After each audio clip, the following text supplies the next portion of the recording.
نحمدہ ونصلی علی رسولہ الکریم اما بعد۔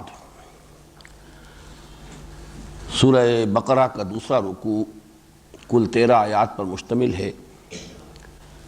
کل میں نے 9 آیات کی تلاوت کی تھی، لیکن ہمارا درس 7 آیات تک ہی جا سکا تھا، لہٰذا میں ان میں سے بھی 2 آیات کی آج تلاوت کر رہا ہوں اور بقیہ رکوع کی بھی۔ اعوذ باللہ من الشیطان الرجیم، بسم اللہ الرحمن الرحیم۔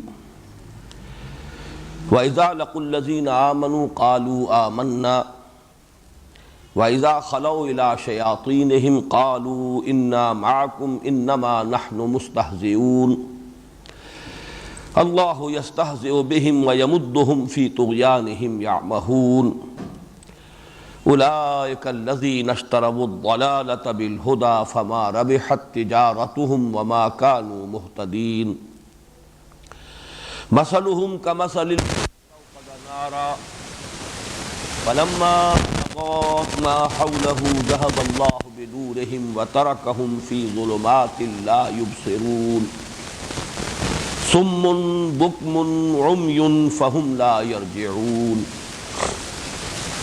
أو كصيب من السماء فيه ظلمات ورعد وبرق يجعلون أصابعهم في آذانهم من الصواعق حذر الموت والله محيط بالكافرين يكاد البرق يخطف أبصارهم كلما أضاء لهم مشوا فيه وإذا أظلم عليهم قاموا وَلَوْ شَاءَ اللَّهُ لَذَهَبَ بِسَمْعِهِمْ وَأَبْصَارِهِمْ إِنَّ اللَّهَ عَلَى كُلِّ شَيْءٍ قَدِيرٌ صدق اللہ العظیم۔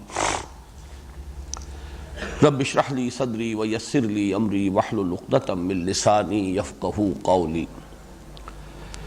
اللہم ربنا الہمنا رشدنا واعذنا من شرور انفسنا، اللہم ارنا الحق حقا وارزقنا اتباعہ وارنا الباطل باطلا وارزقنا اجتنابہ۔ اللہم انا نعوذ بک من الشک والشرک ونعوذ بک من النفاق والریاء۔ اللہم اعذنا من النفاق، اللہم اعذنا من النفاق، آمین یا رب العالمین۔ سورہ بقرہ کے دوسرے رکوع کی ابتدائی 9 آیات میں کل میں یہ عرض کر چکا ہوں کہ صراحت کے ساتھ مذکور نہیں ہے کہ یہ کن لوگوں کا تذکرہ ہے۔ تقریباً اجماع ہے مفسرین کا کہ یہاں منافقین کا تذکرہ ہو رہا ہے، اگرچہ یہاں لفظ نفاق یا منافق استعمال نہیں ہوا۔ صرف ایک منفرد رائے ہے مولانا امیر حسن اصلاحی صاحب کی کہ یہاں اصل روح سخن جو ہے وہ یہود کی طرف، بالخصوص ان کے علماء کی طرف ہے۔ میں عرض کر چکا ہوں کہ اس دوسری رائے میں بھی کافی وزن ہے۔ اگر ہم سیاق و سباق کو دیکھیں، نظم کلام کو دیکھیں، تو یہ بات بھی قوی معلوم ہوتی ہے کہ ان آیات میں اصل روح سخن یہود کی طرف ہے۔ البتہ تعویل عام کے اعتبار سے اس میں کوئی شک نہیں کہ جس بات پر تقریباً اجماع ہے مفسرین کا وہی بات درست ہے، اس لیے کہ اس میں جو کردار بیان ہو رہا ہے وہ 100% راست آتا ہے منافقین کے کردار پر، اور یہ میں سمجھتا ہوں قرآن مجید کا اعجاز ہے کہ ایک خاص ٹائم اینڈ سپیس کمپلیکس میں اس کا نزول ہوا، لیکن اس میں ہدایت جو ہے وہ ابدی ہے، اور ظاہر ہے کہ وہ جو ابدی ہدایت ہے وہ تعویل عام ہی کے اعتبار سے سامنے آتی ہے۔ چنانچہ آج ہم جس آیت سے شروع کر رہے ہیں، اگرچہ اس کا کسی قدر بیان کل ہو چکا ہے، لیکن پھر نوٹ کر لیجئے وَإِذَا لَقُوا الَّذِينَ آمَنُوا قَالُوا آمَنَّا۔ جب وہ ملاقات کرتے ہیں اہل ایمان سے تو کہتے ہیں کہ ہم بھی ایمان والے ہیں، ہم بھی ایمان رکھتے ہیں، یا ہم بھی ایمان لے آئے ہیں۔ منافقین کو اگر سامنے رکھیں گے تو ایمان لے آنا زیادہ موضوع ترجمہ ہوگا، یہود کو سامنے رکھیں گے تو ہم بھی ایمان والے ہیں، ہم بھی ایمان رکھتے ہیں، یہ گویا کہ زیادہ صحیح ترجمہ ہوگا۔ وَإِذَا خَلَوْا إِلَىٰ شَيَاطِينِهِمْ قَالُوا إِنَّا مَعَكُمْ۔ جب وہ تخلیے میں ہوتے ہیں اپنے شیطانوں کے ساتھ تو وہ کہتے ہیں قالوا انا معکم، یقیناً ہم آپ کے ساتھ ہی ہیں، ہماری طرف سے کوئی تشویش اپنے دل میں پیدا نہ ہونے دیں کہ ہم آپ کا ساتھ چھوڑ گئے ہیں اور مسلمانوں کے ساتھ مل گئے ہیں۔ انا معکم انما نحن مستہزئون، یہ تو کچھ ذرا سی ہنسی ہے، دل لگی ہے، یا جسے ہم با محاورہ الفاظ انداز میں کہتے ہیں ذرا ہم انہیں بنا رہے ہیں مسلمانوں کو، اس سے زیادہ اس بات کی حقیقت نہیں ہے۔ اس کے ضمن میں مجھے خیال آیا کہ اسی سورہ بقرہ کی آیت نمبر 76-77 میں بھی ایک مضمون آ رہا ہے جس میں الفاظ کچھ اسی سے ملتے جلتے ہیں۔ وَإِذَا لَقُوا الَّذِينَ آمَنُوا قَالُوا آمَنَّا، اور یہاں اس میں کوئی شک نہیں ہو سکتا کہ یہاں یہود کا تذکرہ ہے، اس لیے کہ یہود بھی ظاہر بات ہے کہ جیسے کہ ہر قوم میں، ہر گروہ میں مختلف مزاجوں کے لوگ ہوتے ہیں، تو یہود بھی کی ایک شے کا نام تو نہیں تھا، ان میں بہت برے بھی تھے، اور ان میں جیسا کہ قرآن مجید میں آتا ہے، سورہ آل عمران میں آئے گا، کچھ اچھے لوگ بھی تھے، کچھ ایسے لوگ بھی تھے جو اپنی حق پرستی کا کچھ نہ کچھ بھرم قائم رکھنا چاہتے تھے، کچھ ایسے لوگ بھی تھے کہ جو اڑ گئے تھے سختی کے ساتھ اور کوئی معقول بات کسی درجے میں بھی ماننے کو تیار نہیں تھے۔ تو یہ تمام شیڈز کہ جو اہل مکہ میں ہمیں معلوم ہے کہ 12 برس حضور صلی اللہ علیہ وسلم کی دعوت کے رد عمل میں مختلف لوگ سامنے آئے، سب کا کوئی ایک ہی موقف نہیں تھا۔ اسی طریقے سے یہود میں بھی مختلف مزاج کے اور مختلف انداز اور موقف رکھنے والے لوگ تھے۔ ان میں سے کچھ وہ بھی تھے کہ جو کہتے تھے ہاں جو کچھ محمد کہہ رہے ہیں صلی اللہ علیہ وسلم یہ حق ہے، ہماری کتابوں میں بھی یہ لکھا ہوا ہے، جن باتوں کی کہ خبر دے رہے ہیں آپ کے رسول ہماری کتابوں میں بھی وہ درج ہے، گویا کہ ایک طرح سے تائید۔ لیکن صراحت کے ساتھ ایمان لانا، یہ کہنا کہ ہم ایمان لے آئے محمد پر صلی اللہ علیہ وسلم، اس سے گریز کرتے تھے، کسی درجے میں اپنی حقیقت پسندی کا یا حق پرستی کا کچھ مظاہرہ کہ ہاں یہ بات ہمارے ہاں اس طور سے لکھی ہوئی ہے، یہ بات صحیح ہے۔ لیکن جب یہ علیحدہ ہوتے تھے اپنی مجلسوں میں تو پھر ملامت کرتے تھے ایک دوسرے کو کہ یہ کیا کر رہے ہو، جو چیزیں تمہاری کتابوں میں درج ہیں تم بتا رہے ہو ان مسلمانوں کو، تو یہ تو تمہارے اوپر حجت قائم کریں گے قیامت کے دن کہ اللہ انہوں نے مانا تھا، انہوں نے تسلیم کیا تھا کہ ہماری کتابوں میں یہ سب کچھ درج ہے، لہذا یہ باتیں ہمیں بیان نہیں کرنی چاہیے، انہیں بتانی نہیں چاہیے۔ تو یہاں وہ آیت میں اب پڑھ رہا ہوں، وَإِذَا لَقُوا الَّذِينَ آمَنُوا قَالُوا آمَنَّا وَإِذَا خَلَا بَعْضُهُمْ إِلَىٰ بَعْضٍ، جب یہ اہل ایمان سے ملتے ہیں تو کہتے ہیں ہم بھی صاحب ایمان ہیں، ہم بھی ایمان رکھتے ہیں، لیکن جب وہ ہوتے ہیں خلوت میں ایک دوسرے کے ساتھ، قَالُوا وَتُحَدِّثُونَهُم بِمَا فَتَحَ اللَّهُ عَلَيْكُمْ لِيُحَاجُّوكُمْ بِهِ عِندَ رَبِّكُمْ أَفَلَا تَعْقِلُونَ، تو وہ پھر ملامت کرتے ہیں ایک دوسرے کو کہ کیا تم وہ باتیں بتا رہے ہو ان مسلمانوں کو جو اللہ نے تم پر کھولی ہیں، تمہیں جو کتاب دی تھی اس میں ان کا بیان ہے، تاکہ یعنی اس کا نتیجہ پھر یہ نکلے کہ قیامت کے دن اللہ کے ہاں جا کر یہ تمہارے ساتھ محاجہ کرے اور تم پر حجت قائم کرے، تو کیا تم عقل سے کام نہیں لیتے؟ اس طرح کی باتیں جو ہیں ہمیں ان سے نہیں کرنی چاہیے۔ اولا یعلمون ان اللہ یعلم ما یسرون وما یعلنون، تو کیا ان احمقوں کو یہ بات یاد نہیں رہی یا ان کے علم میں نہیں ہے کہ اللہ تو ہر شے کا جاننے والا ہے، خواہ یہ سے چھپا بھی لے تو اللہ کی نگاہوں سے تو وہ بات چھپی نہیں رہے گی۔ یہ گویا کہ ان کی ناسمجھی کی ایک دلیل ہے جس پر کہ قرآن مجید نے ایک طرح سے تعریض کی ہے۔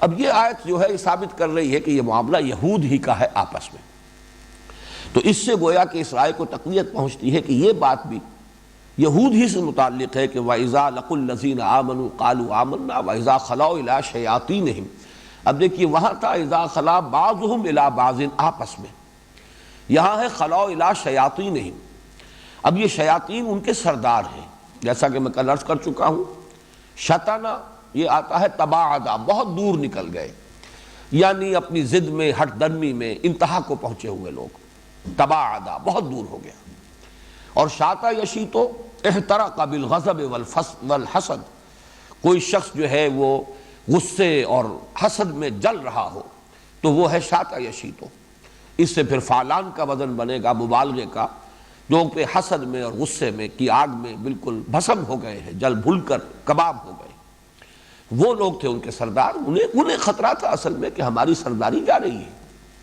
ہماری سیادت، ہماری چودراہٹ، ہماری مسندیں، ہمارے ہاتھ چومتے ہیں لوگ، ہم سے آ کے مسئلے پوچھتے ہیں لوگ، ہم سے دین معلوم کرتے ہیں۔ اب یہ ساری سیادت، قیادت، چودراہٹ، ہماری مسند نشینی سب کو خطرہ لاحق ہو گیا ہے۔ تو یہ ان کا تکبر اور ان کا وہ غضب اور ان کا حسد ہے جس کی آگ میں وہ جلتے تھے ان کے علماء، کبار علماء جو ان کے سردار تھے۔ تو انہیں جا کر پھر وہ انہیں اطمینان دلانا پڑتا تھا ان لوگوں کو کہ نہیں نہیں، ہم نے ذرا کہہ دیا، مان لیا کہ ہاں یہ بات صحیح ہے، یہ بات ہماری کتاب میں بھی لکھی ہوئی ہے، اس درجے میں ہم بھی واقعی مومن ہیں، لیکن یہ آپ نہ سمجھیے کہ ہم آپ کا ساتھ چھوڑ کر جا رہے ہیں۔ قالوا انا معکم انما نحن مستہزئون، یہ تو ہم تھوڑا سا استہزاء کر رہے ہیں، مذاق کر رہے ہیں، یا یوں کہیے کہ مسلمانوں کو بنا رہے ہیں۔ اللہ یستہزئ بہم، حقیقتاً اللہ ان سے استہزاء کر رہا ہے۔ یہ گویا کہ تعبیر ہے صورتحال کی، ورنہ اللہ تعالیٰ کے لیے یہ کہ استہزاء کا لفظ کوئی موضوع نہیں ہے، لیکن صورت یہ ہے کہ یہ خود گویا کہ اپنے ہاتھوں اپنا مذاق بنوا رہے ہیں، قدرت ان کا مذاق اڑا رہی ہے۔ وَيَمُدُّهُمْ فِي طُغْيَانِهِمْ يَعْمَهُونَ، مدّ یمدو، یہ مددا، مدد جسے اردو میں ہم کہتے ہیں مدد دینا، نصرت، اور اسی کا مفہوم ہوگا جس کو کوئی مدد دی جائے پھر اس کے لیے کچھ سہارا بن جاتا ہے، وہ اگر کسی وجہ سے گر پڑ رہا تھا تو پھر کچھ آگے چل پڑتا ہے مدد کی وجہ سے، تعاون کی وجہ سے۔ تو مدّ یمدو کے معنی کھینچنا بھی ہے، کسی کو آگے لے جانا بھی ہے۔ یمدہم فی طغیانہم یعمہون، ان کی سرکشی میں، طغا آتا ہے سرکش، کسی کا اپنے حد سے گزر جانا، یہ طغیانی ہے۔ دریا کو اپنی موت کی طغیانیوں سے کام، کشتی کسی کی پار ہو یا درمیان رہے تو طغیانی، دریا جب اپنے حدود کے اندر بہہ رہا ہے تو وہ صورت دوسری ہے، جب وہ اپنی حدود سے تجاوز کر گیا تو یہ طغیانی ہے۔ فی طغیانہم یعمہون، یعمہون کا لفظ بھی بہت اہم ہے۔ عین میم اور یہ کا مادہ آتا ہے، عین میم اور یا، یہ انسان کے نابینا ہونے کے لیے، انسان اندھا ہے، یعنی اس کی بصارت باطن ظاہری موجود نہیں ہے، آنکھوں میں نور نہیں ہے، بینائی نہیں ہے۔ یہ لفظ آگے آئے گا، یہ عمیٌ، وہ لوگ کہ جو اندھے ہیں۔ یہ ہے عین میم ہے یا ہا، ام کے معنی ہے ایک باطنی بصیرت سے محرومی، ایک ہے بصارت ظاہری، آنکھوں سے کسی شے کا دیکھنا، ایک ہے بصیرت باطنی، دل سے کسی حقیقت کا ادراک اور شعور۔ اہل نظر ذوق نظر خوب ہے، لیکن جو شے کی حقیقت کو نہ دیکھے وہ نظر کیا۔ تو ایک ہے دل کا دیکھنا، ایک ہے آنکھوں کا دیکھنا۔ جس کی آنکھوں کی بینائی جو زائل ہو گئی وہ اعمیٰ ہے، اس کی جمع ہے عمیٌ، اور جس کی باطنی بصیرت زائل ہو گئی ہے وہ ہے عین میم ہے یعمہون۔ اب یہ بصیرت سے، داخلی اور باطنی بصیرت سے محروم ہو کر بڑھتے چلے جا رہے ہیں، بھٹکتے چلے جا رہے ہیں۔ یہ نوٹ کیجئے کہ اس رکوع میں 2 مرتبہ تو لا یشعرون آ چکا ہے، ایک مرتبہ لا یعلمون آ چکا ہے۔ سورہ منافقون اگر ذہن میں ہو تو لا یفقہون وہاں 2 مرتبہ آیا ہے۔ در حقیقت لا یشعرون، لا یفقہون، لا یعلمون، ان تینوں کو جمع کر لیجئے تو یہ یعمہون ہے۔ ٹامک ٹوئیاں مارتے ہوئے کوئی شخص بڑھتا چلا جا رہا ہے، اس کو نظر نہیں آ رہا ہے، شعور نہیں ہے، ادراک نہیں ہے، منزل کی خبر نہیں ہے، نہ ہاتھ باغ پہ ہے نہ پا ہے رکاب میں، لیکن انسان چلا جا رہا ہے، بڑھ رہا ہے، یہ ہے یعمہون۔ تو فرمایا وَيَمُدُّهُمْ فِي طُغْيَانِهِمْ يَعْمَهُونَ، انہیں سہارا دے رہا ہے یا ان کی رسی دراز کر رہا ہے، فوراً پکڑ نہیں رہا، اور یہ سمجھ رہے ہیں کہ ہماری یہ چال جو ہے کامیاب ہو رہی ہے۔ اولئک الذین اشتروا الضلالۃ بالہدی، یہ ہے وہ لوگ کہ جنہوں نے خرید لی ہے گمراہی ہدایت کے عوض۔ یہاں ذرا نوٹ کیجئے کہ بیع کا لفظ آتا ہے عربی زبان میں بیچنے کے لیے، بیع و شرا، بیچنا اور خریدنا، لیکن شرا جو ہے یہ دونوں معنی دے گا۔ باب افتعال میں جب آ جائے گا اشترا، تو اشترا کے معنی خریدنا، شرا یشری بیچنا، اور اشترا یشتری خریدنا، اس لیے کہ حقیقت میں یہ بیچنا اور خریدنا اصل میں ایک مبادلہ ہوتا ہے۔ جیسے کہ پہلے زمانے میں جب کہ کرنسی کا رواج نہیں تھا تو ساری تجارت جو ہے وہ مبادلے کی تھی، بارٹر کی تھی۔ کسی نے کھیت میں کام کیا ہے اور اس نے اگائے ہے کوئی فصل جو ہے اور اس پر محنت کر کے اناج اگایا ہے، کسی نے کرگھے پر بیٹھ کر کپڑا بنا ہے، بس وہ ضرورت کے اعتبار سے اس کا ایکسچینج کر لیتے تھے۔ اب کس کو قیمت کہیں گے اور کس کو کہیں گے کہ کموڈٹی ہے؟ اصل مال کون سا ہے، قیمت کون سی؟ دونوں ہی مال بھی ہے اور دونوں ہی کموڈٹی بھی ہے۔ یہ تو بیچ میں جب کرنسی آئی ہے تو اس کا ایک مفہوم معین ہوا ہے کہ یہ خریدار ہے اور یہ بیچنے والا ہے۔ جس نے کرنسی دی ہے وہ گویا کہ خریدار ہے اور جس نے کوئی مال دیا وہ بیچنے والا ہے۔ لیکن یہ مبادلے کے اعتبار سے شرا یشری بیچنا، اشترا یشتری خریدنا، مادہ ایک ہی ہے۔ چنانچہ قرآن مجید میں سورہ بقرہ کی آیت نمبر 206 ہم پڑھیں گے، وَمِنَ النَّاسِ مَن يَشْرِي نَفْسَهُ ابْتِغَاءَ مَرْضَاتِ اللَّهِ، لوگوں میں کچھ ایسے بھی ہیں کہ جو اپنی جانوں کو بیچتے ہیں اللہ کی رضا جوئی کے لیے، تن من دھن سے اللہ کی رضا کے طالب ہیں، جو کچھ اللہ نے دیا ہے وہ بھی صرف کرتے ہیں، اور جسم و جان میں جو توانائیاں ہیں، صلاحیتیں ہیں، انہیں بھی صرف کرتے ہیں اللہ کی رضا کے لیے، اللہ کو راضی کرنے کے لیے۔ اور دوسری طرف سورہ توبہ کی آیت نمبر 111 میں فرمایا، ان اللہ اشتری من المؤمنین انفسهم واموالهم بان لهم الجنہ، اللہ نے خرید لیے ہیں اہل ایمان سے ان کی جانیں بھی اور مال بھی، اس کے عوض کے ان کے لیے جنت ہے۔ تو معلوم یہ ہوا کہ یہ شرع، بیع و شرع جو ہے اللہ کے ساتھ بندے کا، اور یہ الفاظ قرآن مجید اس لیے لاتا ہے کہ یہ انسانی ذہن سے بہت قریب ہے، عام انسان بھی سمجھتا ہے۔ کہیں فرماتا ہے تجارت کا لفظ آیا ہے، جیسے کہ یہاں بھی آ رہا ہے فما ربحت تجارتهم وما كانوا مهتدين۔ اسی طریقے سورہ صف میں ہے یا ایھا الذین آمنوا هل ادلکم علی تجارۃ تنجیکم من عذاب الیم تؤمنون باللہ ورسولہ وتجاہدون فی سبیل اللہ باموالکم وانفسکم۔ تو یہ چونکہ بہت ہی بنیادی کانسیپٹس ہیں جن کو کہ ہر شخص بآسانی سمجھ سکتا ہے، تو بجائے اس کے کہ کوئی بھاری بھرکم فلسفیانہ اصطلاحات سامنے لائی جائیں یا منطق کی کہ جو ہے گتھیاں سلجھائی جائیں، قرآن مجید نے بڑا اپنا فطری اسلوب، جیسا کہ میں تعارف قرآن میں تفصیل سے عرض کر چکا ہوں، اس نے اپنا انداز بڑا فطری رکھا ہے، بہت سادہ۔ تو وہی لفظ ہے اولئک الذین اشتروا الضلالۃ بالہدی، یہ وہ لوگ ہیں جنہوں نے خرید لی ہے گمراہی ہدایت کے عوض۔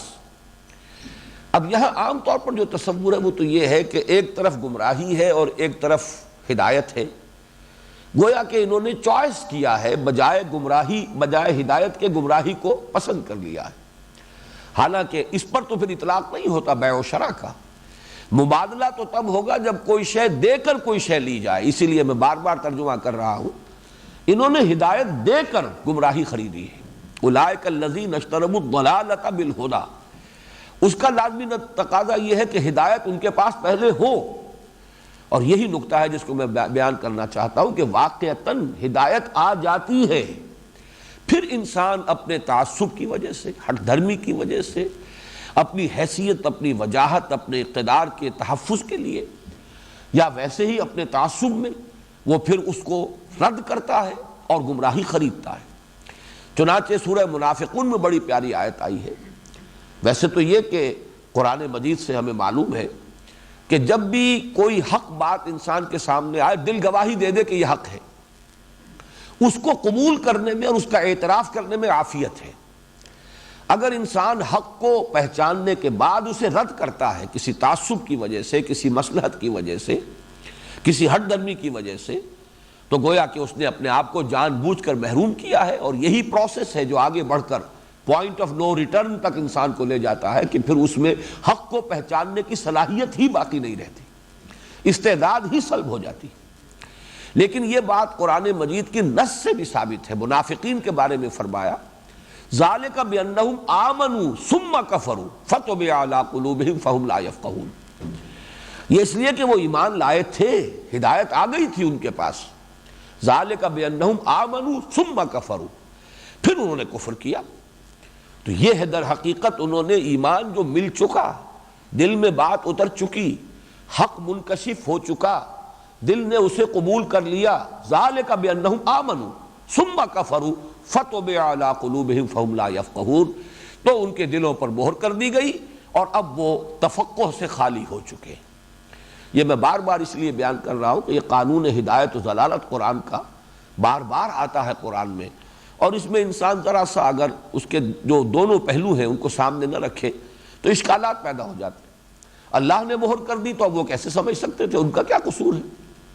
اللہ ابتداً مہر نہیں کرتا، بلکہ یہ کہ جب انسان حق کو رد کرتا ہے پہچاننے کے بعد اس کی سزا کے طور پر، اور وہ بھی ایک دم نہیں، رفتہ رفتہ تدریجاً، جب آدمی اس پر اصرار کرتا ہے، اس پر اڑتا ہے، اسی پر اپنے طرز عمل کو مسلسل قائم رکھتا ہے، تو پھر ہوتے ہوتے تدریجاً وہ جو استعداد ہے حق کو پہچاننے کی وہ سلب ہو جاتی ہے، جس کا آخری درجہ یہ ہے کہ ختم اللہ علی قلوبہم وعلی سمعہم وعلی ابصارہم غشاوہ ولہم عذاب عظیم۔ اولئک الذین اشتروا الضلالۃ بالہدی فما ربحت تجارتہم، تو کچھ فائدہ نہ پہنچایا انہیں ان کی تجارت نے، کچھ نفع بخش نہ ہوئی ان کی تجارت، وما کانوا مہتدین، اور نہ ہوئے وہ ہدایت یافتہ اور ہدایت پانے والے۔ یہاں پر بھی نوٹ کیجئے، یہ جو میں نے بارہا عرض کیا ہے کہ عربی زبان میں جن الفاظ کے مادے جو ہیں سے حرفی مادے وہ قریب ہوتے ہیں، ان کے مفہوم میں بھی قرب ہوتا ہے۔ یہ ہے را با حا، ربح، ربحت، نفع ہونا، بڑھوتری ہونا، کسی چیز کے اندر اضافہ ہونا، منفعت بخش ہونا۔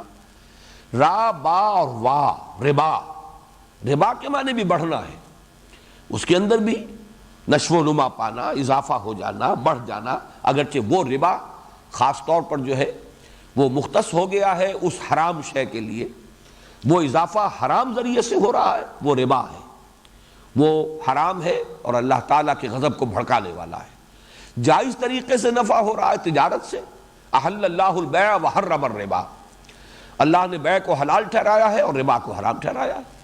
ناجائز ذریعے سے اگر اضافہ ہوا ہے تو وہ ربا ہے، اور جائز ذریعے سے تجارت کے نتیجے میں اضافہ ہوا ہے تو وہ ربح ہے۔ تو یہ ربح اور ربا، را با حا، را با وا، یہ آپس میں بہت قریب بھی ہے اور مفہوم بھی، اس اصولی اعتبار سے مفہوم میں بھی بہت قرب ہے، اگرچہ یہ کہ اصطلاح کے اعتبار سے ان میں زمین و آسمان کا فرق ہو گیا۔ فما ربحت تجارتہم وما کانوا مہتدین، تو ان کی تجارت منفعت بخش نہ ہوئی اور نہ ہوئے وہ ہدایت یافتہ۔ یہاں وہ 9 آیات اب مکمل ہو گئی جو کل میں نے تلاوت کی تھی۔ اب بقیہ جو 4 آیات ہیں اس رکوع کی، ان میں 2 تمثیلیں آ رہی ہیں۔ ان 2 تمثیلوں کے بارے میں بھی 2 آراء ہیں۔ ایک رائے یہ ہے کہ یہ دونوں تمثیلیں منافقین ہی سے متعلق ہیں، لیکن ان کے شیڈز ہیں، ایک نفاق کی ایک آخری منزل کو پہنچ چکا ہے، اس کی مثال ہے، اور ایک ابھی درمیان میں ہے، کچھ اس کے اندر ابھی اس کا امکان ہے کہ وہ واپس لوٹ آئے اور اپنے اس روگ کا مداوع کر لے اور علاج کر لے تو رجوع کر سکے۔ اور ایک رائے یہ ہے کہ اصل میں جو پہلی تمثیل ہے وہ جو اس سورہ مبارکہ کے پہلے رکوع کے آخر میں جن کا تذکرہ ہوا ہے، ان الذین کفروا سواء علیہم انذرتہم ام لم تنذرہم لا یؤمنون، ختم اللہ علی قلوبہم وعلی سمعہم وعلی ابصارہم غشاوہ ولہم عذاب عظیم۔ گویا کہ 2 قسم کے کفر ہیں کہ جن کو بیان کیا گیا۔ ایک کفر وہ جو پہلے رکوع کی آخری 2 آیات میں آیا، ایک کفر یہ کہ مانن تو کفر ہے لیکن دعویٰ ایمان کا ہے، وَمِنَ النَّاسِ مَن يَقُولُ آمَنَّا بِاللَّهِ وَبِالْيَوْمِ الْآخِرِ وَمَا هُم بِمُؤْمِنِينَ، تو حقیقت میں تو یہ بھی کفر ہے۔ تو گویا کہ کفر کے ان 2 شیڈز کے لیے، 2 درجوں کے لیے یہ 2 تمثیلیں آئی ہیں۔ یہ دونوں آراء ہیں، میں ابھی تفصیل سے عرض کروں گا کہ چونکہ زیادہ رجحان یہی ہے کہ یہ دونوں تمثیلیں ہیں نفاق ہی کے 2 درجات کے لیے، تو اس کے لیے میں مناسب سمجھتا ہوں کہ یہ بات آپ کے سامنے رکھ دوں کہ نفاق کے درجات وہ کون سے ہیں، اس کا ہلکا سا ایک خاکہ آپ کے سامنے آ جانا چاہیے تاکہ ان دونوں تمثیلوں کی اصل حقیقت جو ہے وہ پوری طرح واضح ہو سکے۔ دیکھیے، سب سے پہلے تو یہ کہ کل مجھے چاہیے تھا کہ میں بیان کر دیتا، بات رہ گئی۔ نفاق کا لفظ بنا کہاں سے ہے؟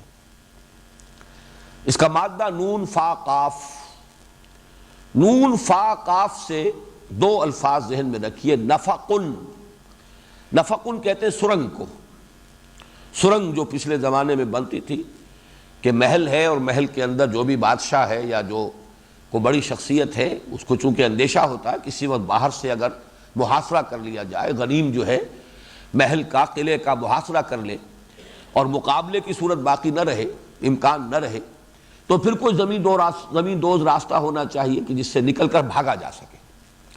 تو محل سے شروع ہو کر زیر زمین وہ سرنگ کہیں دور جا کر نکلتی تھی بیابان میں، تاکہ اس راستے سے جان بچا کر لوگ بھاگ جائیں۔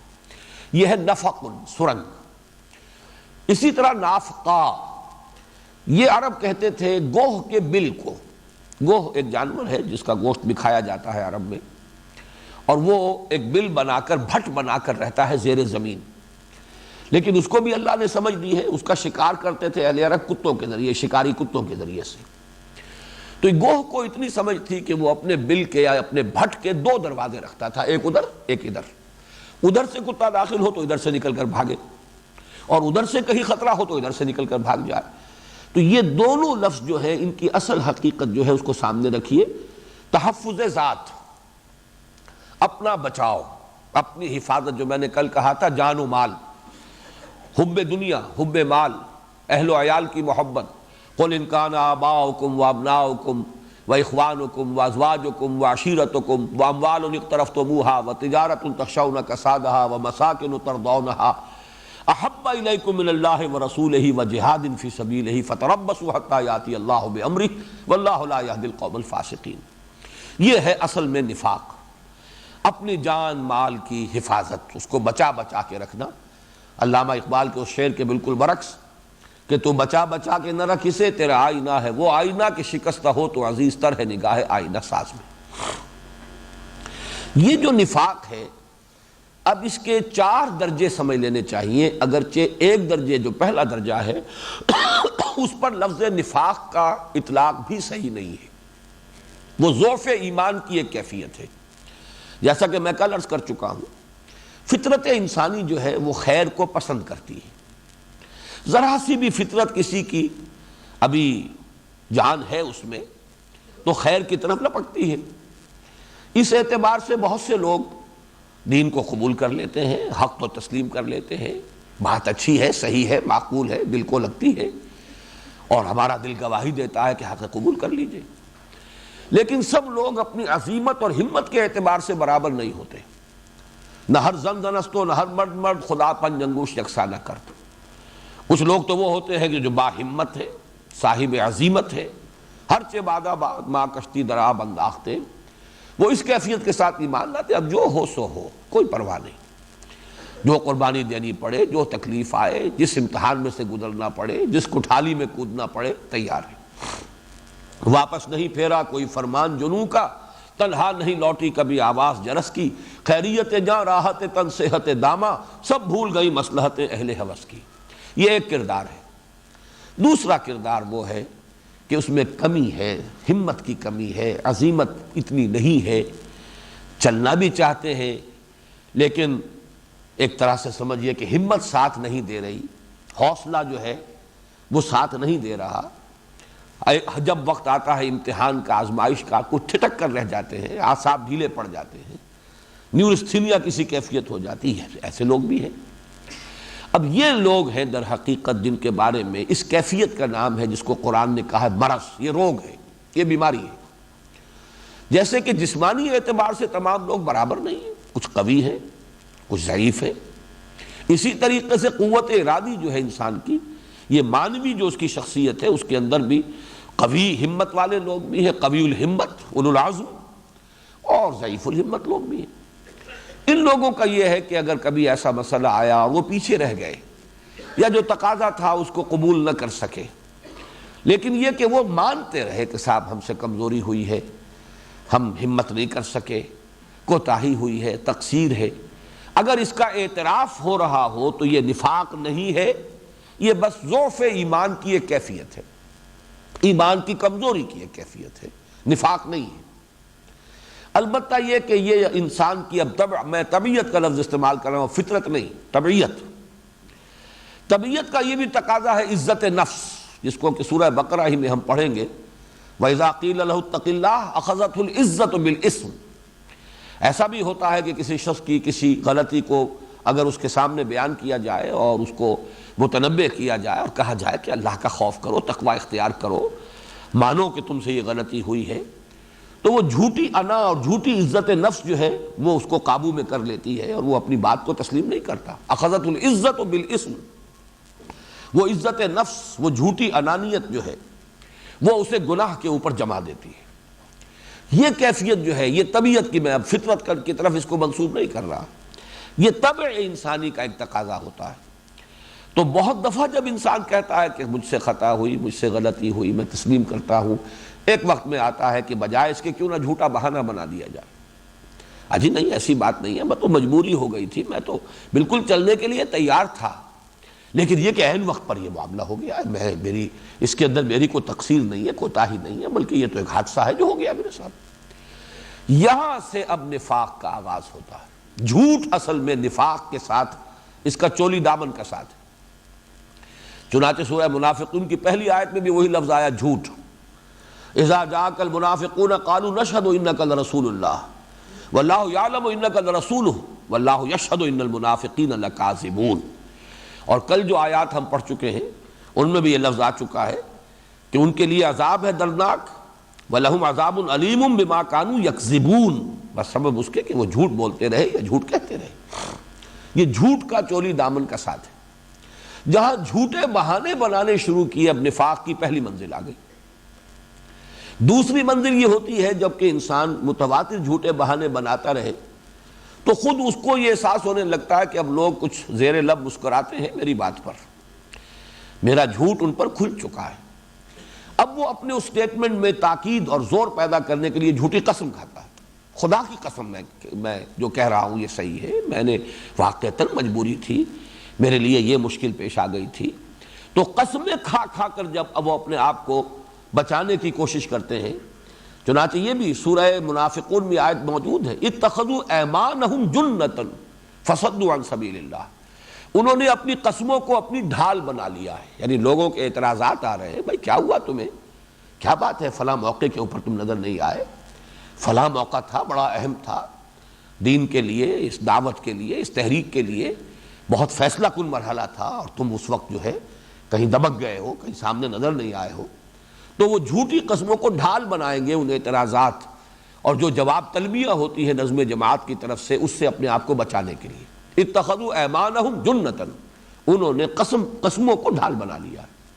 اور کل بھی میں نے وہ آیت آپ کو سنائی تھی کہ یحلفون علی الکذب، الم تر الی الذین تولوا قوما غضب اللہ علیہم ما هم منکم ولا منہم یحلفون علی الکذب وہم یعلمون، وہ جان بوجھ کر جھوٹ پر حلف اٹھاتے ہیں، جھوٹی قسم کھاتے ہیں جان بوجھ کر۔ یہ گویا کہ اس مرض نفاق کی اب دوسری سٹیج ہوئی۔ نوٹ کیجئے میں نے پہلی بات کو نفاق نہیں کہا، ضعف ایمان کی کیفیت ہے وہ۔ نفاق کا جو آغاز ہوا جبکہ جھوٹا بہانا شروع ہو جائے۔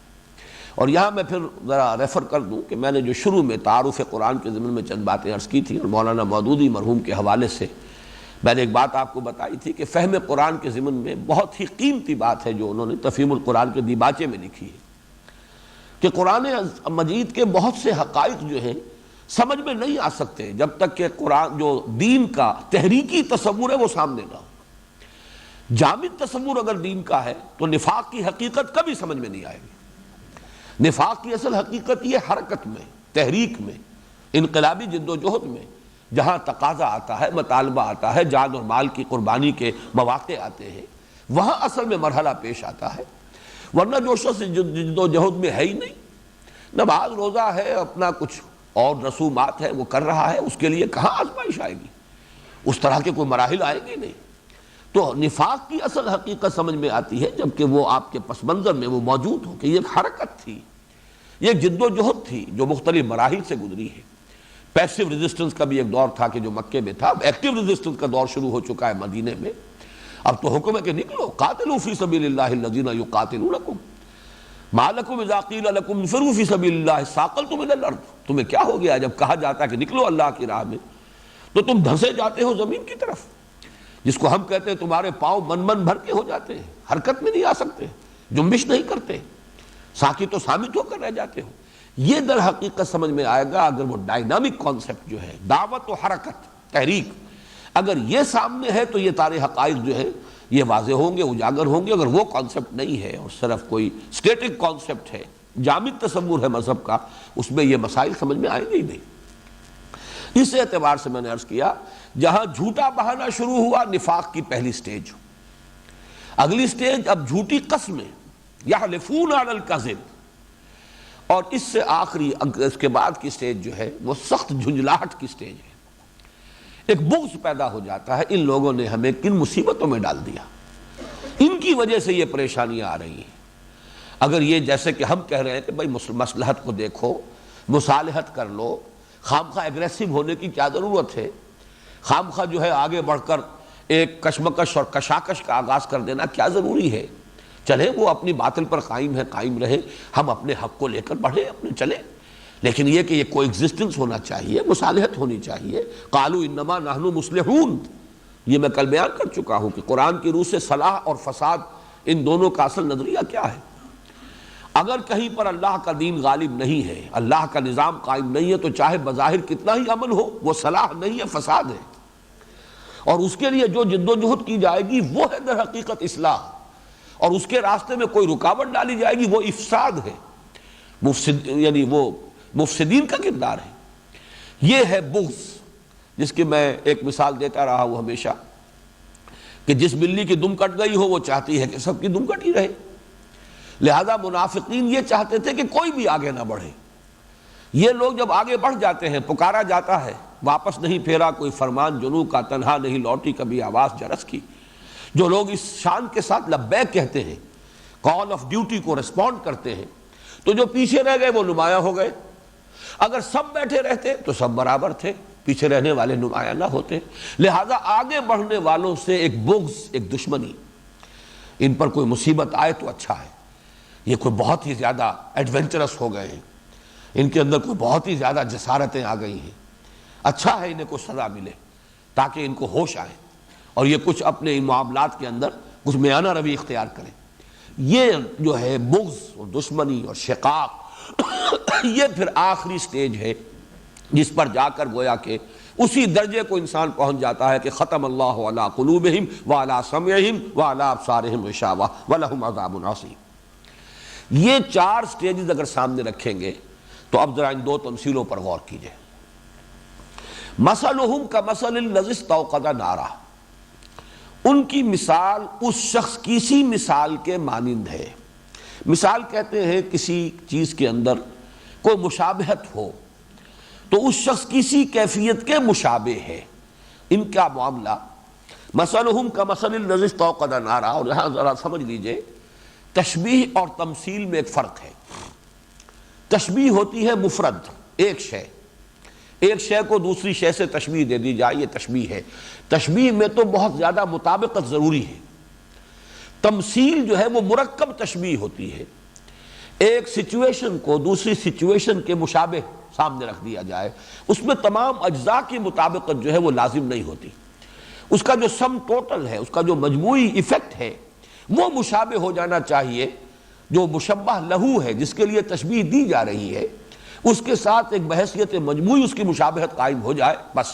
ضروری نہیں ہے کہ اس کے تمام اجزاء جو ہے اس سے ہر جز جو ہے مشبہ بہی اور مشبہ لہو کے تمام اجزاء ایک دوسرے کے ساتھ پوری طریقے سے کورسپونڈ کر رہے ہیں، یہ لازم نہیں۔ تو تمثیل اور تشبیہ کے اس فرق کو ذہن میں رکھیے۔ ایک سچویشن بحیثیت مجموعی اس کا ایک تاثر سامنے آ رہا ہے اور اس کے اندر مشابہت ہے ان کی جو باطنی کیفیت ہے اس کے ساتھ۔ مثلہم کمثل الذی استوقد نارا، ان کی مثال یا ان کی مشابہت اس شخص کسی کیفیت کے مشابہ ہے جس نے آگ روشن کی۔ وقود کہتے ہیں ایندھن کو، وقودھا الناس والحجارہ، یہ متعدد مرتبہ آیا ہے قرآن مجید میں۔ جہنم کے بارے میں کہا گیا اس کا ایندھن ہوں گے انسان بھی اور پتھر بھی۔ تو ایندھن کو طلب کرنا تاکہ اس سے آگ روشن کی جائے، آگ جلائی جائے، یہ ہے استیقاد، باب استفعال، وہ لفظ یہاں پر آیا ہے۔ مثلہم کمثل الذی استوقد نارا، ان کی مثال اس شخص کی کیفیت کے مانند ہے جس نے آگ روشن کی۔ فلما اضاءت ما حولہ، تو جب اس آگ نے، چونکہ نار جو ہے وہ مؤنث ہے عربی میں، تو یہاں آیا ہے اضاءت، مؤنث کا صیغہ ہے، جب اس آگ نے روشن کر دیا ما حولہ، اس کے ماحول کو، جو ارد گرد جو ہے روشن ہو گیا۔ ذہب اللہ بنورہم، اللہ نے سلب کر لیا ان کا نور بصارت، لے گیا اللہ ان کی بینائی۔ وَتَرَكَهُمْ فِي ظُلُمَاتٍ لَا يُبْصِرُونَ، اور چھوڑ دیا ان کو اندھیروں میں کہ کچھ نہیں دیکھتے. صُمٌّ بُكْمٌ عُمْيٌ فَهُمْ لَا يَرْجِعُونَ. وہ سم کہتے ہیں بہرے کو، اسم کی جمع ہے. بکمن ابکم کی جمع ہے، ابکم کہتے ہیں گونگے کو. عمیٌ اعمیٰ کی جمع ہے، اعمیٰ کہتے ہیں اندھے کو. یہ بہرے ہیں، گونگے ہیں، اندھے ہیں. فہم لا یرجعون، اب یہ لوٹنے والے نہیں ہیں، پلٹ کر آنے والے نہیں. اس میں پہلے تو تمثیل کو سمجھ لیجئے. مجھے علامہ اقبال کا ایک شعر یاد آیا کہ اندھیری شب ہے جدا اپنے قافلے سے ہے تو، تیرے لیے ہے میرا شعلہ نوا قندیل. کبھی وہ ہفت روزہ نکلا کرتا تھا قندیل، اور اس پر یہ شعر علامہ اقبال کا درج ہوتا تھا. تو اس میں جو نقشہ کھینچا جا رہا ہے وہ یہ ہے کہ کوئی قافلہ ہے اور وہ کہیں رات کو کہیں بھٹک گیا ہے، راستے سے کہیں بھٹک گیا، لیکن رات بہت سخت اندھیری ہے، تاریک ہے، اس میں اب راستہ نظر نہیں آ رہا، کدھر جائیں. یہ کیفیت جو ہے اس کو ذرا چشم تصور سے دیکھیے کہ کوئی باہمت شخص اٹھتا ہے اور وہ کہیں سے ادھر ادھر سے ایندھن جمع کرتا ہے، ٹٹول کر کہیں سے لا کر. حاطب اللیل جسے کہا جاتا ہے. حالانکہ اس میں بڑے رسک ہوتے ہیں کہ اندھیرے میں آپ کوئی لکڑی جو ہے کوئی سانپ کے اوپر ہاتھ نہ ڈال دیں لکڑی سمجھ کر. لیکن بہرحال کسی باہمت آدمی نے یہ ساری محنت کی ہے، ایندھن جمع کیا ہے. استوقدا، وقود ایندھن کو کہتے ہیں، اور پھر اس نے اس میں آگ لگا دی. اس آگ نے ماحول کو روشن کر دیا. پہلے سب لوگ ان کی بینائی سلامت تھی، باہر روشنی نہیں تھی، کچھ نہیں دیکھ پا رہے تھے. اب صورت تبدیل ہو گئی ہے کہ ماحول روشن ہو گیا ہے، لیکن اچانک حادثہ ہوتا ہے کہ کچھ لوگوں کی بینائی سلب ہو جاتی ہے. تو وہ تو جو کہ تو اندھیرے میں رہ گئے، انہیں کچھ نظر نہیں آ رہا. پہلے ماحول تاریک تھا، اپنی بصارت موجود تھی، لیکن نتیجہ یہ تھا کہ دیکھ نہیں پا رہے تھے. اب اگرچہ ماحول منور ہو گیا ہے، اپنی بصارت سلب ہو گئی، تو نتیجے میں تو وہی رہے، اندھے کے اندھے رہے کہ انہیں کچھ نظر نہیں آ رہا. ترکہم فی ظلمات لا یبصرون، انہیں چھوڑ دیا بھٹکنے کو ان کے انہی اندھیروں کے اندر کہ وہ کچھ نہیں دیکھ رہے، انہیں کچھ سجھائی نہیں دے رہا. اس میں ماحول وہ ہے در حقیقت حضور صلی اللہ علیہ وسلم کی بعثت سے قبل اندھیرا. قافلہ انسانی بھٹک رہا ہے. جیسا کہ میں نے اس سے پہلے بتایا آپ کو، بہت سے لوگ ایسے تھے کہ جو کسی درجے میں توحید تک بھی پہنچ گئے، آخرت اور معاد کا کوئی تصور بھی حاصل ہو گیا، لیکن کیا کرے اس کا کوئی تصور ان کے سامنے نہیں ہے. جیسے حضرت زید ابن عمرو ابن نفیل، جو حضرت سعید جو عشرہ مبشرہ میں سے ان کے والد ہیں، کعبے کے پردے پکڑ پکڑ کر کہتے تھے کہ اللہ صرف میں تجھے پوجنا چاہتا ہوں، لیکن کیسے پوجوں، کیا کروں، یہ نہیں مجھے معلوم. اس ماحول میں محمد الرسول اللہ صلی اللہ علیہ وسلم کا ظہور ہوا. آپ نے ماحول کو منور کر دیا. اب راستہ نظر آ رہا ہے، ماحول منور ہو چکا ہے، آفتاب رسالت طلوع ہو گیا. لیکن کچھ لوگوں کی بینائی سلب ہو گئی، حسد کی وجہ سے، بغض کی وجہ سے. احترقوا، وہ جل بھن کر اپنے غضب اور اپنے حسد کی وجہ سے کباب ہو گئے، ان کی بینائی سلب ہو گئی. لہذا وہ اب اندھیروں ہی کے اندر بھٹک رہے ہیں. اگرچہ آفتاب رسالت اس وقت نصف النہار پر چمک رہا ہے، لیکن ان کی اپنی بصارت چونکہ سلب ہو چکی ہے، اپنی حسد کی وجہ سے، اپنے تکبر کی وجہ سے، اپنی انانیت کی وجہ سے، اپنے جو بھی چودراہٹ ہے اور اپنی جو مسندیں ہیں ان کے تحفظ کے لیے، لہذا یہ اب بھٹکتے رہیں گے. صم بکم عمی فہم لا یرجعون، یہ تو اب گونگے بھی ہیں، بہرے بھی ہیں، اندھے بھی ہیں، لوٹنے والے نہیں.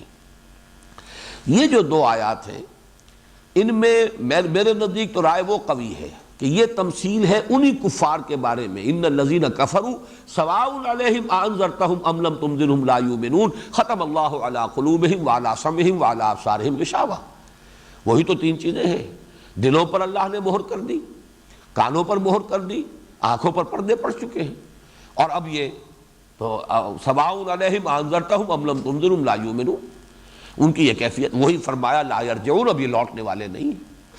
تو یا تو یہ اس کفر صریح کے لیے تمثیل ہے، یا پھر یہ کہ یہ نفاق کی بھی اس آخری حد کو جو پہنچ گیا ہو، جو میں نے چوتھی منزل جو بیان کی ہے، یا تیسری منزل، نفاق کی تیسری منزل.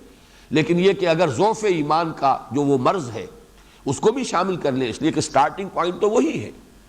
جیسے کہ آج کل بھی آپ کو معلوم ہو، انسان کسی وجہ سے کمزور اگر ہو گیا ہو، ریزسٹنس اس کی کم ہو گئی ہو، تو ہر طرح کے جراثیم اس پر حملہ آور ہو جائیں گے۔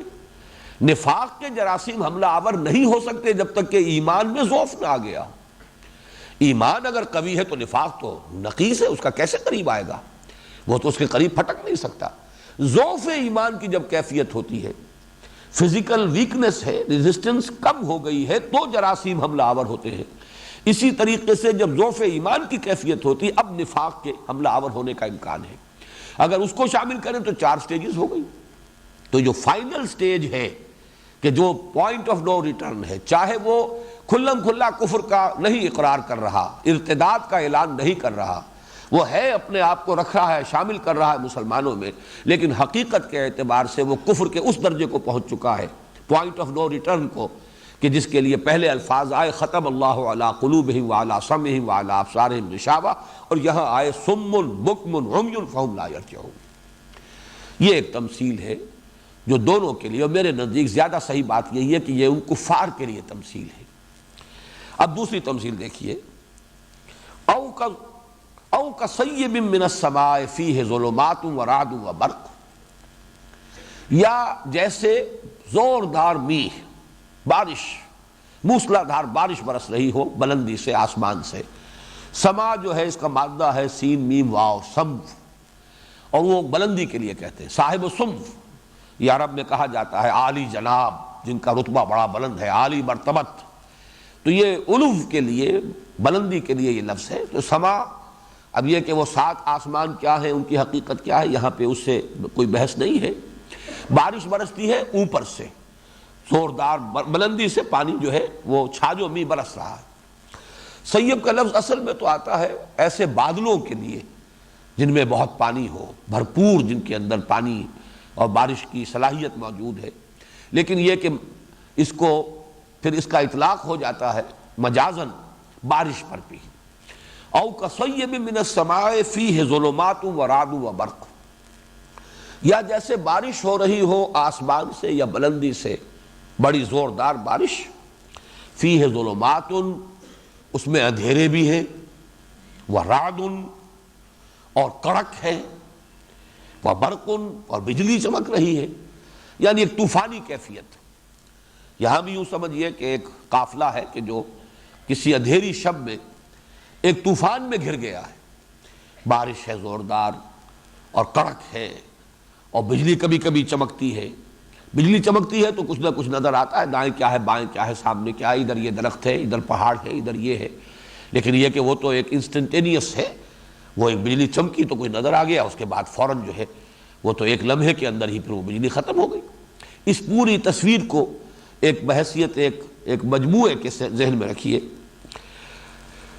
یجعلون اصابعهم فی آذانہم من الصواعق حذر الموت، وہ ڈال رہے ہیں اپنی انگلیاں اپنے کانوں میں، صاعقہ کہتے ہیں بہت بڑی کڑک، اور پھر اس کڑک سے بے ہوش ہونے پر بھی، صاعقہ موسیٰ، خر موسیٰ صاعقہ، یہ لفظ آیا ہے قرآن مجید میں سورہ اعراف میں، تو کسی بڑے کڑک کی وجہ سے، آواز کی وجہ سے انسان بے ہوش ہو جائے، اس کے لیے بھی، بے ہوشی کے لیے بھی یہ لفظ موجود ہے۔ تو من الصواعق، وہ جو کڑک اور گرج ہے، اس سے حذر الموت، موت کے خوف سے، یعنی کڑک اور آواز جو ہے، جیسا کہ آپ کو معلوم ہے کہ قیامت کے لیے بھی سورہ اسرافیل ہے جس کی وجہ سے کہ قیامت آئے گی، وہ آواز ہی ہے در حقیقت، کھڑکھڑانے والی آواز، القارعہ مالقارعہ وما ادراک مالقارعہ، اور وہ آواز ہی ہے کہ جو ہلاکت کا ذریعہ بنے گی۔ تو ان کڑاکوں کی وجہ سے، کڑکوں کی وجہ سے جان کا جو خوف ان کو لاحق ہو گیا، اس کی وجہ سے اپنے کانوں کے اندر انگلیاں ٹھوسے ہوئے ہیں۔ واللہ محیط بالکافرین، حالانکہ اللہ تعالیٰ تو ان کافروں کا احاطہ کیے ہوئے ہیں، اللہ تعالیٰ کی پکڑ سے تو نکلنے والا کوئی ہے نہیں، اگر موت کا وقت آ ہی گیا ہے تو وہ تو آ ہی جائے گی، چاہے آپ نے کانوں میں کتنی ہی انگلیاں ٹھوس لی ہوں۔ یہ ایک جملہ معترضہ ہے کہ یہ بھی در حقیقت ایک بزدلی کی سی کیفیت ہے، وہ ذوف ارادہ، اسی کی ایک کیفیت یہ ہے کہ ان کا نقشہ کھینچا جا رہا ہے کہ جیسے کانوں میں انگلیاں ٹھوسے ہوئے، خوف سے تھر تھر کانپ رہے ہیں۔ اب آ رہا ہے اصل میں، یکاد البرق یخطف ابصارہم، قریب ہے کہ بجلی کی جو چمک ہے وہ اچک لے جائے ان کی بصارت کو، قریب ہے، لیکن یہ کہ ایسا ابھی ہوا نہیں ہے۔ یکاد البرق یخطف ابصارہم، یہ وہ درمیانی سٹیج کی بات ہو رہی ہے، جبکہ ابھی بینائی سلب نہیں ہوئی۔ ویسے یہ کہ اللہ چاہے تو ان کی بینائی سلب کر لے، وہ آگے آ جائے گا، لیکن اس وقت تک جو کیفیت ان کی ہے وہ یہ ہے کہ بینائی سلب نہیں ہوئی ہے۔ یکاد البرق یخطف ابصارہم، قریب ہے کہ بجلی ان کی بینائی کو اچک لے جائے۔ کلما اضاء لہم مشوا فیہ، جب جب اس کے لیے ان کے لیے وہ روشنی کر دیتی ہے، اس بجلی کی وجہ سے، برق کی وجہ سے روشنی ہوتی ہے، مشوا فیہ، اس میں کچھ چل لیتے ہیں، کچھ چل پھر لیتے ہیں، کچھ آگے بڑھ لیتے ہیں، کچھ حرکت ہو جاتی ہے۔ وَإِذَا أَظْلَمَ عَلَيْهِمْ قَامُوا، اور جب پھر تاریکی ہو جاتی ہے ان پر تو کھڑے کے کھڑے رہ جاتے ہیں، ٹھٹک کر کھڑے ہو کر رہ جاتے ہیں۔ وَلَوْ شَاءَ اللَّهُ لَذَهَبَ بِسَمْعِهِمْ وَأَبْصَارِهِمْ، اور اگر اللہ چاہتا، اگر اللہ چاہے تو لے جائے، سلب کر لے ان کی بھی بصارت کو بھی اور سماعت کو بھی۔ ان اللہ علی کل شیء قدیر، یقیناً اللہ ہر چیز پر قادر ہے۔ یعنی اللہ قادر ہے، لیکن اللہ کی سنت یہ نہیں ہے۔ جو اس کیفیت میں مبتلا رہنا چاہتے ہیں، نیمے دروں نیمے بروں، اس تمثیل کے اندر آپ نے دیکھا کہ نقشہ کھینچا گیا ہے وہ کچھ کمزور، کم ہمت، بزدل، ضعف ارادہ کے مریض، ان کا نقشہ کھینچا گیا ہے۔ اور جیسا کہ میں نے ابھی عرض کیا اور مولانا مودودی کا حوالہ دیا کہ یہ جو حرکت ہے، تحریک ہے، دعوت ہے، بالخصوص انقلابی دعوت، جیسا کہ میں کل عرض کر چکا ہوں، اس میں قدم قدم پر امتحان ہے، آزمائش ہے، ابتلا ہے، جان و مال کھپانے کا مطالبہ ہو رہا ہے۔ آؤ میدان میں نکلو، اللہ کی راہ میں نکلو، قربانیاں دو، اپنا وقت صرف کرو، اور ٹائم از منی، وقت ہی دولت ہے۔ جب آدمی سے وقت کا تقاضا کیا جاتا ہے تو وہ بھی گراں گزرتا ہے، شاق گزرتا ہے۔ گھریلو معاملات ہیں، اہل و عیال پر جو توجہ ہو سکتی تھی جس وقت میں، وہی وقت اگر اس دعوت اور تحریک کے لیے انسان لگا رہا ہے تو گھر میں بھی ایک بے چینی اور ایک طرح کے شکوہ اور شکایت کی کیفیت پیدا ہوتی ہے۔ وہ ایک اور امتحان ہے کہ جس سے انسان گویا کہ اپنے گھر کے اندر دو چار ہے۔ یہ سارے مسائل ہیں۔ اب ایک کیفیت تو وہی جس کو بار بار میں نے اسی فارسی کے الفاظ سے تعبیر کیا کہ ہر چہ باد آباد، ماں کشتی دراب انداختے، یکسو ہو کر انسان چل رہا ہے، کسی شے کا خوف نہیں، کسی چیز کا ڈر نہیں، جو ہونا ہے ہو، ناراض ہوتا ہے کوئی ہو جائے، کسی سے کٹنا پڑتا ہے کٹ جائیں گے، تکلیف آتی ہے جھیلیں گے، صبر اور مصابرت۔ اور اس میں بھی یہ نوٹ کر لیجئے کہ انسان ایک دفعہ اس کا ارادہ کر لے اور عزم مصمم کر لے تو اللہ تعالیٰ آسانیاں پیدا کر دیتا ہے۔ پھر وہی چیزیں جو شروع میں نظر آتی ہیں کہ پہاڑ کی طرح کی مشکلات ہیں، رفتہ رفتہ محسوس ہونے لگتا ہے کہ نہیں ایسی کوئی بڑی بات نہیں تھی۔ جب آدمی وہاں سے گزر آتا ہے تو محسوس کرتا ہے کہ کوئی بڑی بات نہیں تھی، اللہ نے مدد کی ہے۔ تیسیر اسی کو کہتے ہیں، فَسَنُيَسِّرُهُ لِلْيُسْرَىٰ، تو ہم اس کے لیے آسانیاں پیدا کرتے چلے جائیں گے۔ دوسروں کو نظر آئے گا کہ یہ بات تو بڑی مشکل تھی، بڑا کٹھن مرحلہ تھا، اس نے یہ کیسے عبور کر لیا۔ جس کی وہ میرے سامنے جو سب سے بڑی مثال آتی ہے وہ غزوہ بدر میں حضرت معاذ اور معوذ رضی اللہ تعالی عنہما، یہ دو نوجوان انصاری جنہوں نے کہ ابو جہل کو قتل کیا ہے، ان میں سے ایک کے بارے میں یہ روایت ہے کہ ان کے ایک شانے پر تلوار کا وار پڑا، اور اتنا کاری وار کہ پورا بازو کٹ گیا، کوئی ایک تسمہ لگا رہ گیا، کوئی ایک ٹینڈن ہوگا کسی مسل کا، وہ جڑا رہ گیا۔ اب ظاہر بات ہے کہ ہاتھ بیکار ہے، لٹک رہا ہے، اور لٹکنے کی وجہ سے وہ اور الجھن پیدا کر رہا ہے، وہ اپنے دوسرے ہاتھ سے بھی فریلی اب وہ کوئی کام نہیں کر پا رہا ہے، اس لیے کہ یہ ہاتھ لٹکا ہوا، اس پر کنٹرول تو اس کا نہیں ہے، لیکن یہ کہ پریشان کر رہا ہے۔ تو آتا ہے روایت میں کہ انہوں نے اپنے اس ہاتھ کو ایک پاؤں کے تلے رکھا اور جھٹکا دے کر اسے اتار کے پھینک دیا کہ یہ رکاوٹ بن رہا ہے۔ اب میں نے جو بیان کیا اسی سے جھرجھری آتی ہے انسان کو کہ انسان یہ بھی کر سکتا، لیکن یہ کہ ہوتا ہے جب وہ یکسوئی اور کسی ایک چیز کی لگن اور دھن انسان کے سر پر سوار ہو جائے تو یہ چیزیں بڑی آسان ہو جاتی ہیں۔ دیکھنے والوں کو جھرجھری آئے گی، دیکھنے والے جو ہیں ان کو اوپر لرزہ طاری ہوگا، وہ سوچیں گے کہ یہ ایسے کٹھن مرحلوں سے یہ لوگ کیسے گزر رہے ہیں، لیکن شاید انہیں محسوس ہو رہا ہو کہ جیسے بڑا ہی کوئی سیدھا سا اور سپاٹ سا راستہ ہے ہموار جس پر کہ وہ بڑھ رہے ہیں۔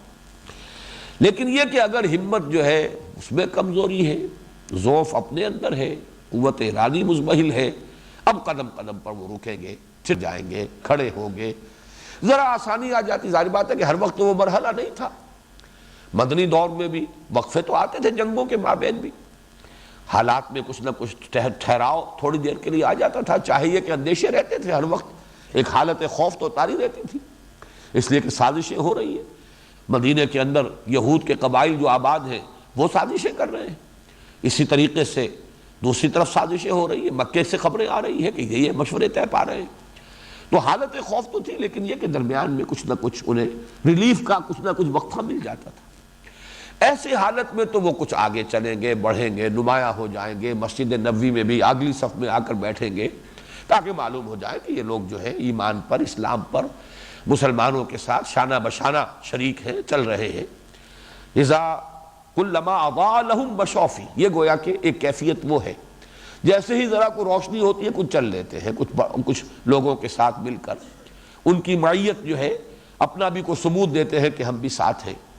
جیسے میں نے کل وہ آیت آپ کو سنائی تھی، وَمِنَ النَّاسِ مَن يَقُولُ آمَنَّا بِاللَّهِ فَإِذَا أُوذِيَ فِي اللَّهِ جَعَلَ فِتْنَةَ النَّاسِ كَعَذَابِ اللَّهِ وَلَئِن جَاءَ نَصْرٌ مِّن رَّبِّكَ لَيَقُولُنَّ إِنَّا كُنَّا مَعَكُمْ۔ لوگوں میں سے ایسے بھی ہیں کہ جو کہتے تو ہیں، دعویٰ کرتے ہیں ہم اللہ پر ایمان لے آئے، لیکن جب اللہ کی راہ میں انہیں ایذا پہنچائی جاتی ہے تو وہ لوگوں کی طرف سے ڈالی ہوئی آزمائشوں اور فتنے اور ابتلاء سے ایسے گھبرا اٹھتے ہیں جیسے اللہ کے عذاب سے گھبرانا چاہیے۔ وَلَئِن جَاءَ نَصْرٌ مِّن رَّبِّكَ، اور اگر اے نبی آپ کے رب کی طرف سے مدد آ جائے اور فتح ہو جائے، غلبہ حاصل ہو جائے، تو پھر یہ آ کھڑے ہوں گے، شامل ہوں گے، لَيَقُولُنَّ إِنَّا كُنَّا مَعَكُمْ، کہ ہم بھی آپ کے ساتھ ہی تھے۔ أَوَلَيْسَ اللَّهُ بِأَعْلَمَ بِمَا فِي صُدُورِ الْعَالَمِينَ، تو کیا اللہ خوب واقف نہیں ہے اس سے کہ جو لوگوں کے سینوں کے اندر ہے، ان کی کیفیات سے اللہ واقف نہیں؟ وَلَيَعْلَمَنَّ اللَّهُ الَّذِينَ آمَنُوا وَلَيَعْلَمَنَّ الْمُنَافِقِينَ، اور اللہ تعالیٰ تو کھول کر واضح کر دے گا، دودھ کا دودھ پانی کا پانی جدا کر دے گا، واضح ہو جائے گا کون واقعی مومن ہے اور کون منافق ہے۔ وہ نفاق جو ہے، اب اس کی یہ کیفیت جس کے لیے میں نے کل دوسری آیت بھی آپ کو سنائی سورہ حج کی، وَمِنَ النَّاسِ مَن يَعْبُدُ اللَّهَ عَلَى حَرْفٍ، لوگوں میں سے کچھ ایسے بھی ہیں کہ جو اللہ کی بندگی تو کرنا چاہتے ہیں کہ کنارے کنارے، مجدار میں کودنے کو تیار نہیں ہے، اس لیے کہ وہ فطرت جو میں نے عرض کیا ہے، فطرت محسوس کرتی ہے کشش کے بات صحیح ہے، تسلیم کرو، آؤ شامل ہو جاؤ، اچھے لوگ ہیں، اچھا قافلہ ہے، شریک ہو جاؤ، لیکن جیسے کہ فرمایا وَمِنَ النَّاسِ مَن يَعْبُدُ اللَّهَ عَلَى حَرْفٍ فَإِنْ أَصَابَهُ خَيْرٌ اطْمَأَنَّ بِهِ، اگر خیر ملے، خیریت ہو، مطمئن ہے، ٹھیک ہے، چل رہے ہیں۔ صرف نماز روزے ہی کی بات ہے نا، نماز کے لیے کھڑے ہوتے تھے تو کسل تو ہوتا تھا، لیکن بہرحال کوئی ایسی قربانی والی بات تو نہیں ہے، کوئی ایسی مشکل تو نہیں ہے، جان اور مال پر کوئی آنچ تو نہیں آتی، تھوڑی سی یہ کہ مشقت ہی ہے، تو کسالہ جو کھڑے ہوتے تھے نماز کے لیے لیکن شریک ہو جاتے تھے۔ اور جیسا کہ میں نے بارہا عرض کیا ہے، عبداللہ ابن ابی تو اہتمام کر کے جب حضور خطبہ دینے کے لیے کھڑے ہوتے تھے تو پہلے وہ کھڑا ہوتا تھا اپنی چودراہٹ کے مظاہرے کے لیے کہ میں یہاں کا سردار ہوں۔ وہی ہے کہ جس نے کہا تھا حضور سے جب مدینے آپ تشریف لائے ہجرت فرما کر کہ میرے گھر میں چلیے، وہاں قیام پذیر ہو، اس لیے کہ مدینے میں سب سے بڑا گھر، سب سے آرام دہ گھر میرا ہے۔ تو حضور صلی اللہ علیہ وسلم نے فرمایا تھا کہ میری یہ اونٹنی جو ہے، اس کو اللہ کی طرف سے حکم ملے گا، اس کو چھوڑ دو، جہاں یہ رک جائے گی میرا قیام وہی ہوگا۔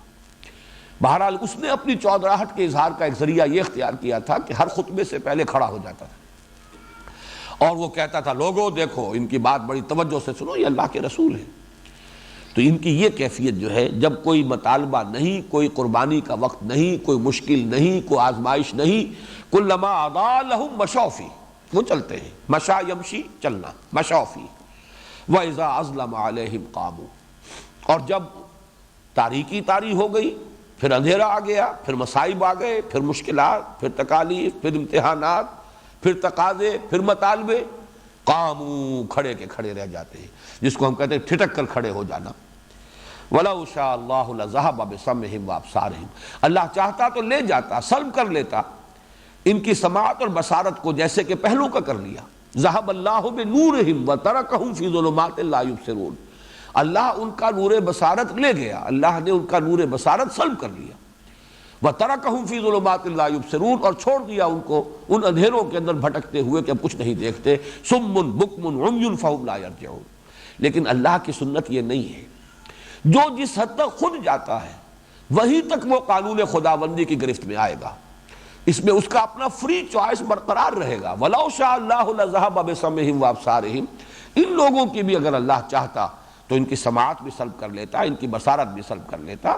ان اللہ علی کل شیء قدیر، اس لیے کہ اللہ تعالیٰ یقیناً ہر چیز پر قادر ہے، لیکن اس کا قانون یہ نہیں ہے. اس اعتبار سے یہ جو تمثیل نمبر 2 ہے، یہ بنیادی طور پر تو ضعف ایمان کی جو کیفیت میں نے بیان کی تھی، یہ اس کی تشبیہ ہے، اس کی تمثیل ہے.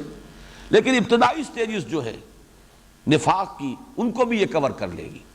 البتہ نفاق کی وہ آخری شکل، اس میں اور کفر میں کوئی فرق نہیں، وہ تو بالکل ایک کفر ہے، سوائے اس کے کہ جس کی ایک مثال میں دیا کرتا ہوں کہ کوئی بہت بڑا شہتیر ہو یا کوئی چوکھٹ ہے، بڑی موٹی لکڑی نظر آ رہی ہے، لیکن اندر سے اسے دیمک چٹ کر چکی، گھن کھا چکا اس کو، صرف ایک ونیئر جو ہے باقی رہ جاتا ہے، ایک چھلکا سا لگا رہ جاتا ہے. اور یہ اللہ نے اتنی سمجھ دی ہے اس چھوٹے سے کیڑے کو بھی کہ اگر یہ ظاہر ہو گیا باہر اور بالکل ہم نے اس کو جو ہے آخری جو ہے اس کی جو کورنگ ہے وہ بھی ختم کر دی تو فوراً معلوم ہو جائے گا گھر والوں کو، اور پھر وہ ہمارا بندوبست کر لیں گے. لہذا وہ چھوڑتے ہوئے دیمک چڑھ رہی ہے اوپر، لیکن اوپر کا کور اس نے انٹیکٹ چھوڑا ہوا ہے تاکہ پتہ نہ چلے.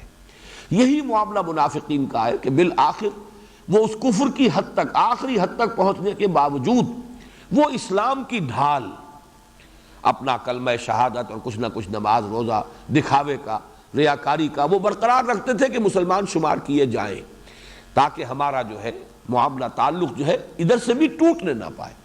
ورنہ حقیقت کے اعتبار سے جیسا کہ ابھی میں نے سورہ منافقون کی آیت آپ کو سنائی، ذالک بانہم آمنوا ثم کفروا فتطبع علی قلوبہم فہم لا یفقہون. یہ لوگ ایمان لائے تھے لیکن پھر انہوں نے کفر کیا ہے. میں اس کے حوالے سے جو کل چند باتیں میں نے عرض کی تھی انہیں پھر آپ کے سامنے لانا چاہتا ہوں کہ اصل میں یہ نفاق، اس میں جیسا کہ میں نے کل عرض کیا تھا، ایک ہے شعوری نفاق. یہ بہت شاذ ہوتا ہے، جان بوجھ کر کسی شخص کا منافق بننا، یہ بالکل ایک بالکل شاذ سی بات ہے، سازشی کردار. جیسے کہ کل ہم نے وہ سورہ آل عمران کی آیت کے حوالے سے وقال طائفۃ من اہل الکتاب، اہل کتاب کے گروہ نے یہ سازش کی، طے کیا، آمنوا بالذی انزل علی الذین آمنوا وجہ النہار واکفروا آخرہ لعلہم یرجعون. صبح کے وقت اپنے ایمان کا اعلان کرو اور شام کو کفر کا اعلان کر دو، مرتد ہو جاؤ، علی الاعلان مرتد ہو جاؤ. لعلہم یرجعون، شاید کہ یہ بھی لوٹیں، کچھ نہ کچھ تو ہلیں گے، کچھ نہ کچھ تو شک پیدا ہو جائے گا، کچھ نہ کچھ کسی درجے میں تو اشتباہ کی کیفیت ان کے اندر بھی پیدا ہوگی. یہ جو جمے ہوئے ہیں، راسخ ہیں، رسوخ جو ہے ایمان کا، اس میں کمی آئے گی. تو وہ جو چند گھنٹے اس کا تصور کیجئے، جو شخص مسلمان بنا رہا اسے یہ معلوم ہے کہ میں مسلمان نہیں بنا ہوں، بلکہ میں شعوری طور پر ارادے کے ساتھ دھوکہ دے رہا ہوں، یہ شعوری نفاق ہوا. لیکن یہ ہوئی ایک بالکل علیحدہ استثنائی کیفیت. اصل نفاق وہ ہے، اور جو مین بلک تھا اس نفاق کا، وہ شعوری نہیں تھا، غیر شعوری تھا. اسی لیے اس رکوع میں آپ نے دیکھا لا یشعرون لا یشعرون، ان کو شعور نہیں ہے، ان کو احساس نہیں ہے، یہ کدھر جا رہے ہیں، کس وادی میں بھٹک رہے ہیں، ان کو یہ معلوم نہیں ہے. لا یعلمون، یا جیسے کہ میں نے عرض کیا کہ سورہ منافقون میں آیا لا یفقہون فطبع علی قلوبہم فہم لا یفقہون. اب ان کے دلوں پر مہر ہو چکی ہے اور یہ تفقہ سے محروم کر دیے گئے، فہم حقیقی اب ان کے پاس نہیں رہا. اس کا در حقیقت وہ مرحلہ ہے. اور اس میں بھی مکی نفاق میں اور مدنی نفاق میں، مکی دور میں نفاق اور مدنی دور میں نفاق تھوڑا سا باریک فرق ہے. مکی دور میں صرف ایک بات ہی ہو سکتی تھی کہ جو بھی ایمان لایا تھا خلوص کے ساتھ ایمان لایا تھا، شعور کے ساتھ ایمان لایا تھا. اس لیے کہ مکے میں بات ایسی نہیں تھی کہ سرسری طور پر کوئی ایمان لے آئے، جبکہ معلوم تھا کہ یہ تو اپنے معاشرے سے کٹنے والی بات ہے، قبیلے سے تعلق منقطع ہو جائے گا، بہنوں سے بھائیوں سے تعلق منقطع ہو جائے گا. پھر بہرحال وہ دیکھتے ہی تھے کہ ایمان لانے والوں پر کیا بیت رہی ہے، تو جو بھی ایمان لاتا تھا خلوص کے ساتھ لاتا تھا. البتہ یہ کہ جیسا کہ میں نے عرض کیا ہے، یہ قدرت کا معاملہ ہے، خدا پنج انگوش یکساں نہ کرد. نہ ہر زن زنست و نہ ہر مرد مرد، سب کے اندر وہ قوت ارادی اتنی قوی نہیں ہوتی۔ یہی وجہ ہے کہ کبھی کبھی جو ہے طبیعت کے اندر ایک کمزوری کا احساس، جیسے اعصاب جو ہے کوئی ڈھیلے پڑ رہے ہو، ہمت جواب دے رہی ہو، اسی کا وہ واقعہ آتا ہے جو سورہ عنکبوت کے ضمن میں وہ آیہ مبارکہ جو ہے اس کی وضاحت میں وہ واقعہ آتا ہے کہ جس زمانے میں شدید ترین پرسیکیوشن ہو رہی تھی مکے میں، تو صحابہ کا ایک وفد حضور کی خدمت میں آیا ہے، اور آپ اس وقت خانہ کعبہ کی ایک دیوار کے سائے میں اپنی ایک چادر سے ٹیک لگا کر استراحت فرما رہے تھے۔ ان میں حضرت خباب بن الارت رضی اللہ تعالیٰ عنہ راوی ہے اس واقعے کے، اور یہ وہ ہے کہ شدید ترین ان کو سزا دی گئی کہ دہکتے ہوئے اندارے زمین پر بچھائے گئے اور ان کو کرتا اتار کر کہا گیا ننگی پیٹھ لیٹ جاؤ، اور لیٹے۔ چنانچہ وہ پیٹھ کی کھال جلی، چربی پگھلی، اسی سے وہ انگارے ٹھنڈے ہوئے۔ یہ کیفیت، اور وہ بعد میں دکھایا کرتے تھے اپنا کرتا اٹھا کر لوگوں کو کہ یہ مجھ پر بیتی ہے اس وقت، اس لیے کہ وہ سارے نشان، قبر جو ہے وہ جلی ہوئی وہ سب کے سامنے آتی تھی۔ انہوں نے آ کر عرض کیا کہ حضور اب تو مصائب جو ہے ناقابل برداشت ہو رہے ہیں، الا تدعو لنا، کیا آپ ہمارے لیے مدد نہیں کرتے، مدد کی درخواست نہیں کرتے، اللہ سے دعا نہیں کرتے کہ نصرت آئے اور ہمیں اللہ تعالیٰ ان درندوں کی اس بربریت سے بچائے؟ تو الفاظ یہ ہے کہ حضور صلی اللہ علیہ وسلم کا چہرہ مبارک سرخ ہو گیا غصے میں، آپ اٹھ کر بیٹھ گئے۔ آپ نے فرمایا خدا کی قسم تم بہت جلدی مچا رہے ہو، تم سے پہلے تو ایسا بھی ہوا کہ لوگوں کو لایا جاتا تھا ایمان والوں کو، اور انہیں آدھا دھڑ ان کا جو ہے زمین کے اندر گاڑ کر اور سر پر آری رکھ کر چیرنا شروع کرتے تھے اور پورے دھڑ کو 2 حصوں میں تقسیم کر دیتے تھے۔ یہ بھی ہوتا تھا کہ آگ کے الاؤ جلائے گئے اور زندہ لوگوں کو اس کے اندر جلا دیا گیا۔ قتل اصحاب الاخدود النار ذات الوقود اذ هم علیہا قعود، یہ تو سورہ بروج کے اندر وضاحت کے ساتھ واقعہ موجود ہے، پورا تفصیل کے ساتھ۔ ایسا بھی ہوتا تھا کہ لوہے کے بڑے بڑے کنگھوں سے ہڈیوں کے اوپر سے گوشت کھرچ لیا جاتا تھا، لیکن وہ پھر بھی ثابت قدم رہتے تھے۔ خدا کی قسم وہ وقت آ کر رہے گا کہ ایک سوار صنعاء سے حضر موت تک سفر کرے گا اور اسے سوائے اللہ کے اور کسی کا خوف نہیں ہوگا، یعنی پورے امن کی کیفیت پیدا ہو جائے گی اہل ایمان کے لیے۔ لیکن ابھی یہ کہ ابھی عشق امتحان اور بھی ہے، ابھی تو سختیاں آئیں گی، تم جلدی مچا رہے ہو۔ یہ کیفیت تھی جس کو تعبیر کیا گیا ہے سورہ عنکبوت میں کہ اگر یہ کیفیت ہے اذا اوذی فی اللہ جعل فتنۃ الناس کعذاب اللہ، لیکن یہ کہ ایسی کوئی مثال ہمارے سامنے بالفعل موجود نہیں ہے کہ وہاں واقعتاً نفاق کا پودا جو ہے کہیں پروان چڑھ گیا ہو، لیکن یہ کہ جیسے کہ کہا جاتا ہے کہ کسی بیماری کی جو آخری سٹیج ہے اس سے خبردار کر دیا جائے تاکہ انسان جو ہے اپنا تحفظ کرے۔ اس اعتبار سے سورہ عنکبوت کے اندر بیان کر دیا گیا یہ نفاق کی طرف لے جانے والی بات ہے اگر تم نے اس میں استقلال کا مظاہرہ نہ کیا۔ البتہ بعد میں اس کا ظہور ہوا ہے، اور وہ ظہور اس مرحلے پر ہوا ہے جبکہ ہجرت لازم کر دی گئی، تو کچھ لوگ ایسے ثابت ہوئے اہل مکہ میں سے بھی جو ایمان لے آئے تھے جنہوں نے ہجرت نہیں کی، گویا کہ اپنے کنبوں سے اور قبیلوں سے کٹنے کے لیے وہ تیار نہیں ہوئے، اور وہاں گویا کہ ان کا وہ ایمان جو ہے وہ ان کا ساتھ نہ دے سکا، ان کی ہمت جو ہے وہ جواب دے گئی۔ اور اس کے ضمن میں سورہ نساء میں آئے گا کہ قرآن مجید میں اہل ایمان سے کہہ دیا گیا اے مسلمانوں اب تمہارا ان سے کوئی تعلق نہیں، حتیٰ یہاجروا، اگر وہ ہجرت نہیں کرتے ہیں، ما لکم من ولایتہم من شیء، تمہارا ان سے کوئی رشتہ نہیں، کوئی تعلق نہیں، بالکل انقطاع کر دیا گیا۔ یہ سورہ نساء میں مضمون آئے گا۔ لیکن مکی دور میں در حقیقت نفاق جو ہے کسی باضابطہ اس کا ظہور کسی بڑی یعنی ایک عددی اعتبار سے یا یہ کہ کوئی نمایاں کیفیت وہ سامنے نہیں آئی ہے ہجرت تک۔ البتہ مدینے میں آ کر اب دونوں کیفیتیں ہوئی۔ یہ مکی جو کیفیت تھی وہ بھی ہوئی، یعنی کچھ لوگ جو خلوص کے ساتھ جان بوجھ کر سمجھ کر ہر چیز کو شعور کے ساتھ قبول کرتے ہوئے ایمان لائے، لیکن بعد میں ہمت جواب دے جائے، یہ بالکل دوسری بات ہے۔ آپ نے ایک وقت ارادہ کیا ہے، پختہ کیا ہے، لیکن یہ کہ بعد میں جا کر جو ہے آپ کی کچھ ہمت کمزوری کا ظہور ہوا، قوت ارادی ساتھ جو ہے وہ چھوڑ رہی ہے۔ لیکن اس کے علاوہ وہاں ایسے لوگ بھی تھے کہ جو سرسری طور پر ایمان لے آئے۔ یہ سرسری طور پر ایمان لے آنا جو ہے اس کو سمجھ لیجئے، اس لیے کہ اگر اسے نہیں سمجھیں گے تو قرآن مجید کا ایک بہت اہم مضمون جو ہے وہ واضح نہیں ہوگا۔ اسی کی بڑی پیمانے پر شکل وہ تھی جو سورہ حجرات میں بیان ہوئی ہے، قالت الاعراب آمنا قل لم تؤمنوا ولكن قولوا اسلمنا ولما يدخل الايمان في قلوبكم۔ یہ سرسری طور پر ایمان لانا اس اعتبار سے ہوا کہ مدینے میں دو ہی قبیلے تھے جو اصل عربی الاصل ہے، اصل عرب قبائل. یہ جو یہود کے قبائل تھے تو ظاہر بات ہے عربی النسل نہیں ہے، یہ تو وہاں آ کر آباد ہوئے، آباد کار تھے وہاں. اصل جو یمن سے آئے ہیں عرب قبائل وہ اوس اور خزرج تھے جو آ کر مدینے میں آباد ہوئے.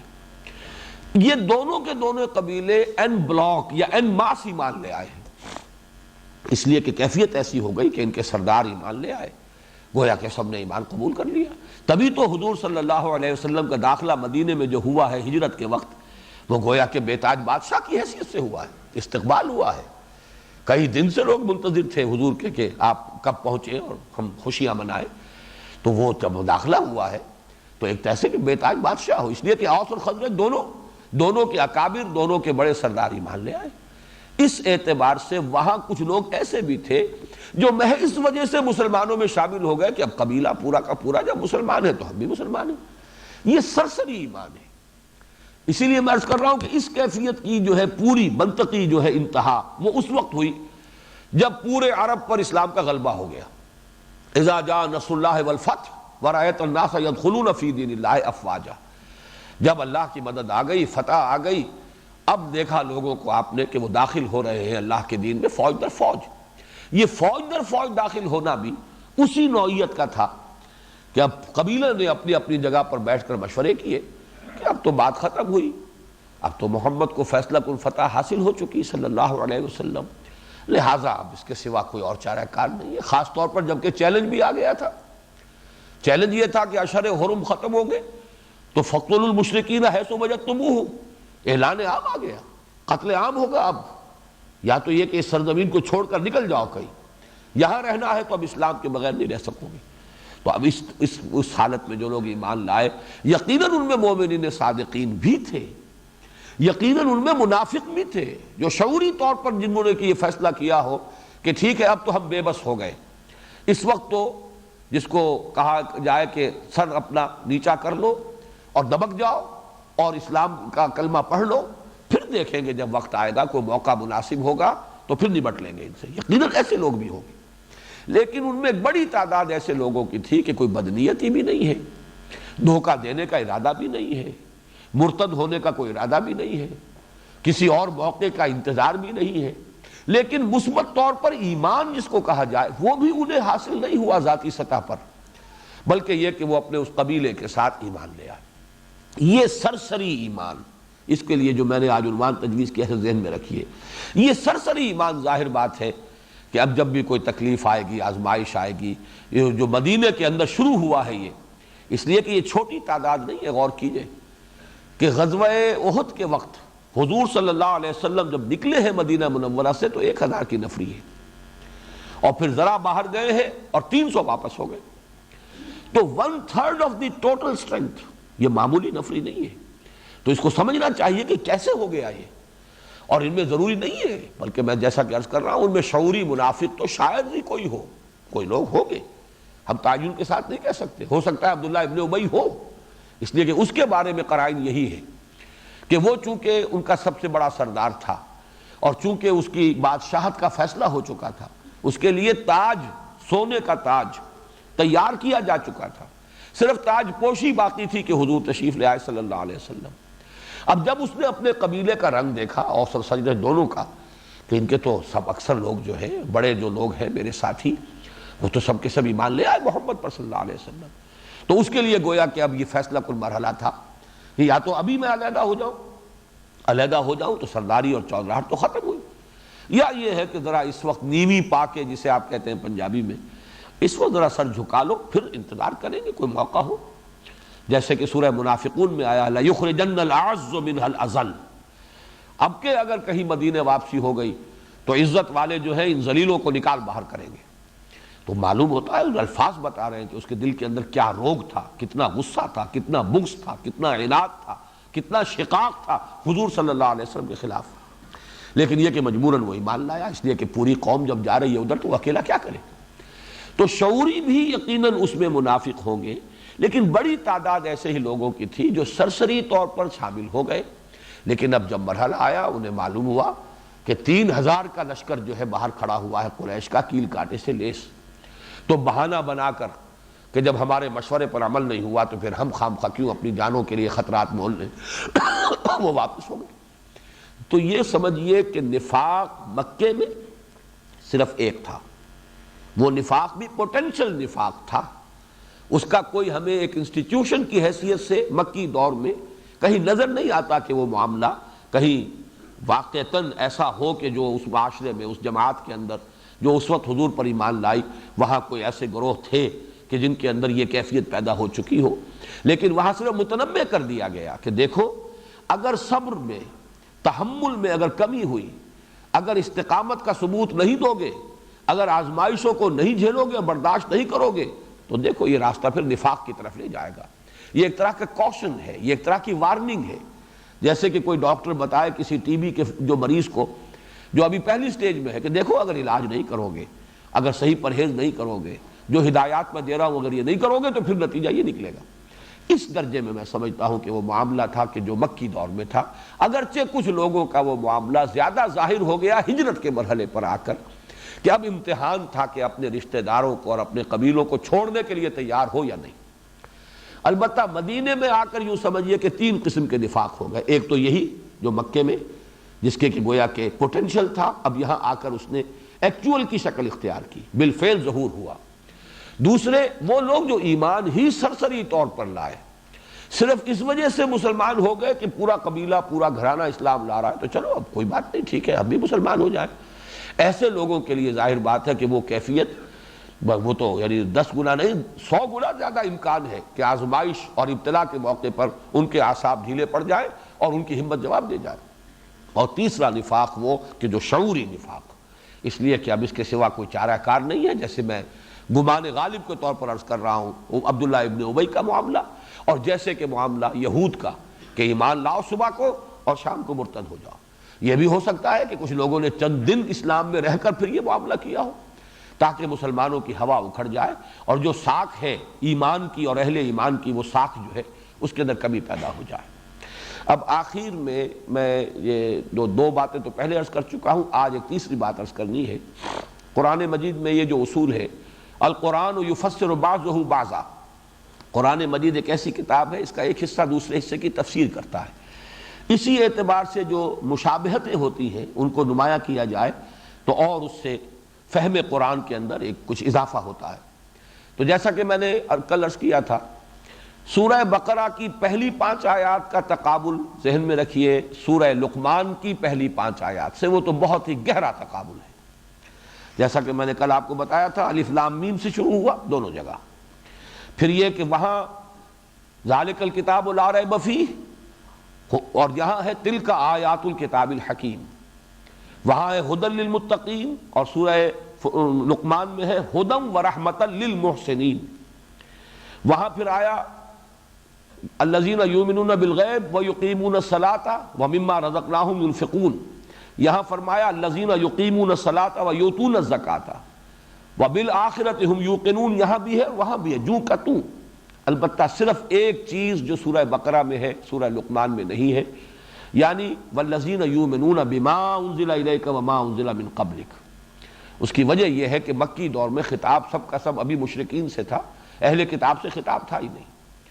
سورہ بقرہ میں چونکہ اس کا جزو اعظم جو ہے وہ یہود سے خطاب پر مشتمل ہے، لہذا وہاں اس کا اضافہ کیا گیا والذین یؤمنون بما انزل الیک وما انزل من قبلک وبالآخرۃ ہم یوقنون، جیسے یہاں ہے ویسے ہی وہاں اولئک علی ھدی من ربہم واولئک هم المفلحون، جو کی تو یہ آیت سورہ بقرہ میں بھی اور سورہ لقمان میں بھی۔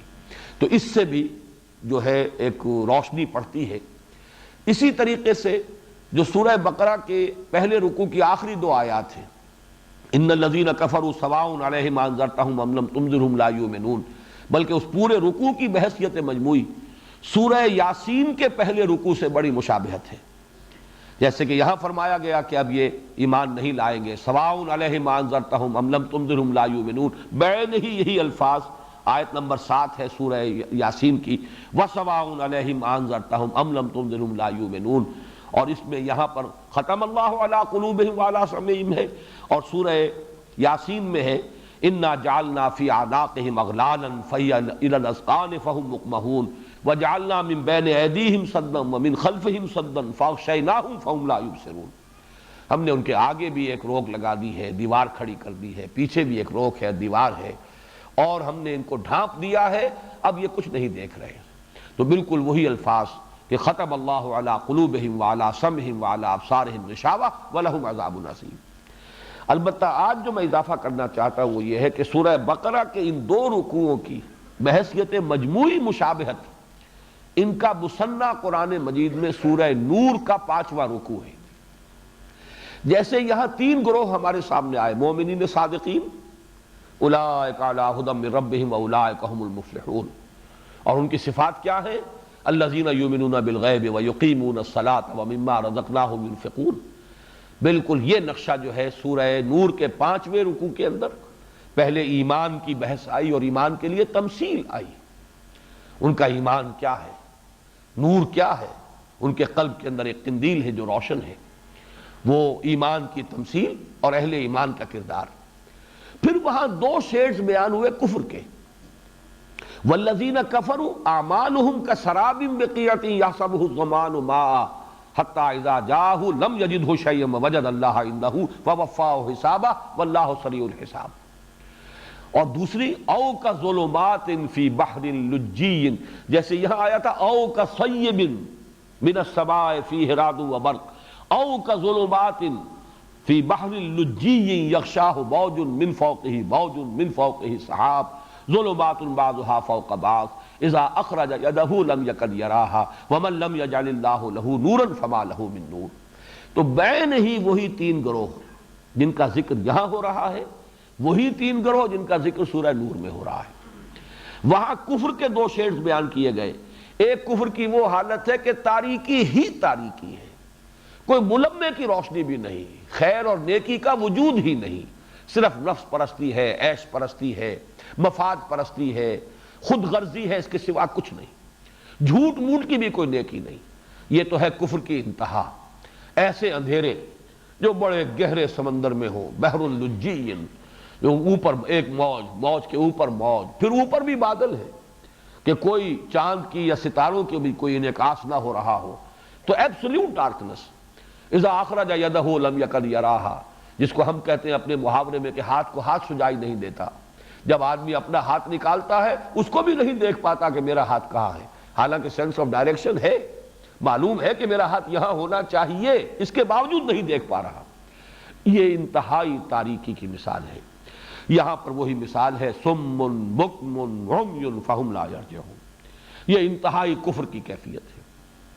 دوسرا وہ ہے وہاں والذین کفروا اعمالہم کسراب، کچھ سراب کے مانند نیکیاں ہیں، کچھ جھوٹی ریاکاری کی نیکی، کچھ دکھاوے کی، کچھ ملمے کی نیکی موجود ہے، کچھ نہ کچھ دمک ہے، کچھ نہ کچھ چمک ہے، کچھ روشنی ہے کردار کے اندر، زندگی میں کچھ نظر آ رہا ہے، لیکن حقیقت نہیں ہے۔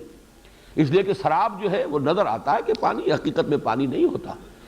پیاسا گھسٹتا ہوا اور اپنی یعنی زبان باہر نکلی ہوئی ہے پیاس کے مارے، لیکن پانی نظر آ رہا ہے، وہ گھسٹتا ہے، لیکن اسے پانی نہیں ملتا، موت منتظر ہوتی۔ ووجد اللہ عندہ فوفاہ حسابہ، یہ وہ بین بین کی کیفیت ہے کہ ہے تو کفر، حقیقی نیکی تو نہیں ہے، لیکن ملمے کی نیکی، ریاکاری کی نیکی ہے، جو آخرت میں معلوم ہو جائے گا کہ اس کا کوئی وزن نہیں۔